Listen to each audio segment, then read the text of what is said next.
मैंने सुना है एक बहुत पुराना वृक्ष था। आकाश में सम्राट की तरह उसके हाथ फैले हुए थे। उस पर फूल आते थे तो दूर दूर से पक्षी सुगंध लेने आते हैं। उस पर फल लगते थे तो तितलियां उड़ती। उसकी छाया, उसके फैले हाथ, हवाओं में उसका वो खड़ा रूप आकाश में बड़ा सुंदर था। एक छोटा बच्चा उसकी छाया में रोज खेलने आता था। उस बड़े वृक्ष को उस छोटे बच्चे से प्रेम हो गया। बड़ों को छोटों से प्रेम हो सकता है अगर बड़ों को पता ना हो कि हम बड़े हैं। वृक्ष को कोई पता नहीं था कि मैं बड़ा हूं। ये पता सिर्फ आदमी को होता है, इसलिए उसका प्रेम हो गया। अहंकार हमेशा अपने से बड़ों को प्रेम करने की कोशिश करता है। अहंकार हमेशा अपने से बड़ों से संबंध जोड़ता है। प्रेम के लिए कोई बड़ा छोटा नहीं, जो आ जाए उसी से संबंध जुड़ जाता है। वो एक छोटा सा बच्चा खेलता आता था उस वृक्ष के पास, उस वृक्ष का उससे प्रेम हो गया। लेकिन वृक्ष की शाखाएं ऊपर थीं, बच्चा छोटा था, तो वृक्ष अपनी शाखाएं उसके लिए नीचे झुका था ताकि वो फल तोड़ सके, फूल तोड़ सके। प्रेम हमेशा झुकने को राजी है, अहंकार कभी भी झुकने को राजी नहीं। अहंकार के पास जाएंगे तो अहंकार के हाथ और ऊपर उठ जाएंगे ताकि आप उन्हें छू ना सके, क्योंकि जिसे छू लिया जाए वो छोटा आदमी है। जिसे न छुआ जा सके, दूर सिंहासन पर दिल्ली में हो, वो आदमी बड़ा आदमी है। वो वृक्ष के शाखाएं नीचे झुकाती जब वो बच्चा खेलता हुआ आता, और जब बच्चा उसके फूल तोड़ लेता तो वृक्ष बहुत खुश होता, उसके प्राण आनंद से भर जाते। प्रेम जब भी कुछ दे पाता है तब खुश हो जाता है। अहंकार जब भी कुछ ले पाता है तभी खुश होता है। फिर वो बच्चा बड़ा होने लगा। वो कभी उसकी छाया में सोता, कभी उसके फल खाता, कभी उसके फूलों का ताज बना के पहनता और जंगल का सम्राट हो जाता है। प्रेम के फूल जिसके पास भी बरसते हैं वही सम्राट हो जाता है, और जहां भी अहंकार गिरता है वहीं सब अंधकार हो जाता है। आदमी दीन और दरिद्र हो जाता है। वो लड़का फूलों का ताज पहनता और नाचता, और वृक्ष बहुत खुश होता, उसके प्राण आनंद से भर जाते, हवाएं सनसनाती और वो गीत गाता है। फिर लड़का और बड़ा हुआ, वो वृक्ष के ऊपर भी चढ़ने लगा, उसकी शाखाओं से झूलने भी लगा, वो उसकी शाखाओं पर विश्राम भी करता, और वृक्ष बहुत आनंदित होता। प्रेम आनंदित होता है जब प्रेम किसी के लिए छाया बन जाता है। अहंकार आनंदित होता है जब किसी की छाया छीन लेता है।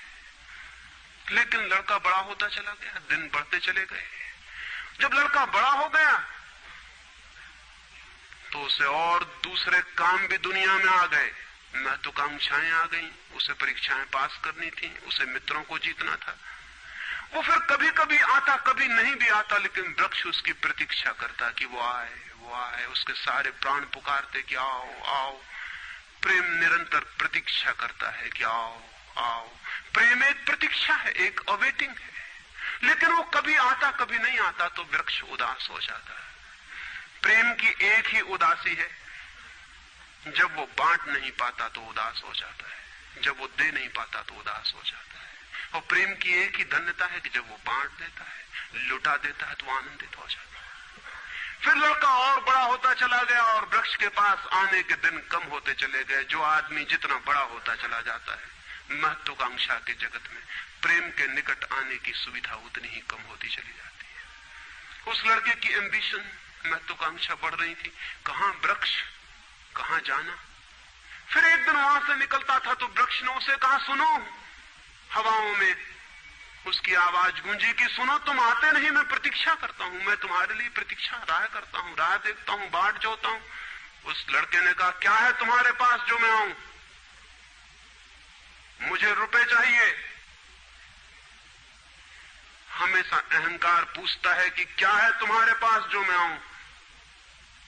अहंकार मांगता है कि कुछ हो तो मैं आऊं, ना कुछ हो तो आने की कोई जरूरत नहीं। अहंकार एक प्रयोजन है, एक पर्पस है। प्रयोजन पूरा होता हो तो मैं आऊं।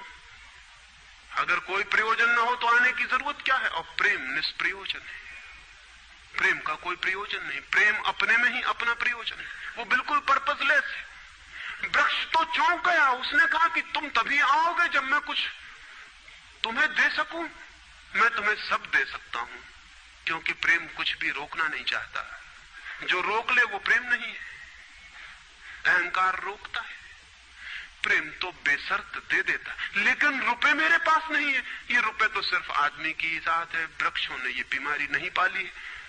उस वृक्ष ने कहा इसलिए तो हम इतने आनंदित होते हैं, इतने फूल खिलते हैं, इतने फल लगते हैं, इतनी बड़ी छाया होती है, हम इतना नाचते हैं आकाश में, हम इतने गीत गाते हैं, पक्षी हम पर आते हैं और संगीत का कलरव करते हैं, क्योंकि हमारे पास रुपए नहीं है। जिस दिन हमारे पास भी रुपए हो जाएंगे, हम भी आदमी जैसे दीनहीन मंदिरों में बैठ के सुनेंगे कि शांति कैसे पाई जाए, प्रेम कैसा पाया जाए। नहीं नहीं, हमारे पास रुपए नहीं है। तो उसने कहा फिर मैं क्या हूं तुम्हारे पास? जहां रुपए हैं मुझे वहां जाना पड़ेगा, मुझे रुपयों की जरूरत है।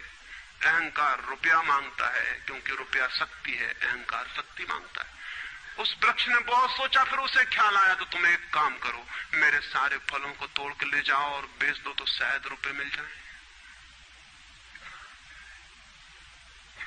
और उस लड़के को भी ख्याल आया, वो चढ़ा और उसने सारे फल तोड़ डाले, कच्चे भी गिरा डाले, शाखाएं भी टूटी, पत्ते भी टूटे, लेकिन वृक्ष बहुत खुश हुआ, बहुत आनंदित हुआ।